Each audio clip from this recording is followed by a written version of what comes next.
मुक्ताईनगरचा गुंड कोण याची चर्चा जोरदार सुरू आहे। हा प्रश्न आम्ही उपस्थित केलेला नाहीये बरं का, तर मुक्ताईनगरचे दोन दिग्गज नेते एकनाथ खडसे आणि शिवसेना आमदार चंद्रकांत पाटील यांनीच हा प्रश्न उपस्थित करत या वादाला तोंड फोडलंय।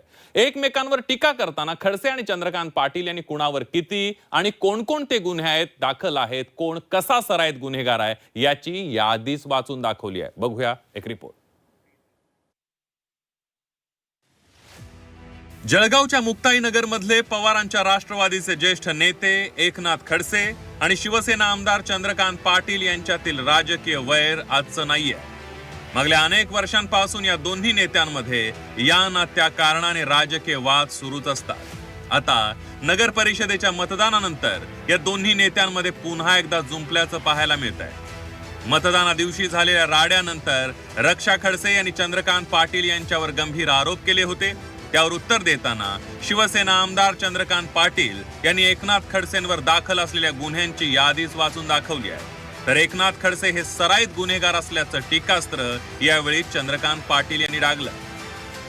एकनाथ खडसे सराईत गुन्हेगार आहे। एकनाथ खडसेवर किती गुन्हे माहिती तुम्हाला? एकनाथ खडसेवर किती गुन्हे? तेवढे गुन्हे एकनाथ खडसेवर, म्हणजे एकनाथ खडसे सराईत गुन्हेगार आहे। दिन 2 गणित 137 करोड रुपये चोरलंय। हा, अशा पद्धतीमध्ये अनेक गोष्टी केलेल्या आहे। काही गोष्टी फक्त राज्याचे मोठे मोठे पद असल्यामुळे ते समोर आल्या नाही किंवा दडपशाहीमुळे समोर आलेले नाही। पण विषय सगळ्यात महत्वाचा मुद्दा असा आहे की आजही बस स्टेजवर एखाद्या बाईची इज्जत करा, 509 सारखा गुन्हा दाखल त्यांच्यावर 509 संस्था तुम्हाला आता नाही, TNS कायदा नाही। तर शिवसेना आमदार चंद्रकांत पाटलांनी केलेल्या टीकेनंतर एकनाथ खडसे यांनी चंद्रकांत पाटलांवर हल्लाबोल केलाय। आमदार चंद्रकांत पाटलांवर 307 सारखे मोठे गुन्हे दाखल आहेत। चंद्रकांत पाटलांवर तडीपारीची नोटीस असून तेच सराईत गुन्हेगार असल्याची टीका एकनाथ खडसेंनी केली आहे। 100 मोटरसायकलवर 200 गुंड बसवून यांनी गावामध्ये रॅली काढली, हे आमच्या मुक्ताईनगर शहराला माहिती आहे। आणि मी सराईत गुन्हेगार असं म्हणताना माझं राजकीय जीवन 45 वर्षाचं आहे। 80 पासून मी राजकारणामध्ये शेतकरी संघाचा चेअरमन वगैरे पासून त्या कालखंडापासून तर आज ताग आहे। राजकीय गुन्हे वगळता माझ्यावर साधी NC सुद्धा दाखल नाहीये। राजकीय सराईत गुन्हेगार कोणाला म्हणतात तर चंद्रकांत पाटलांना म्हणतात। त्यांच्यावर 307चे गुन्हे दाखल होते।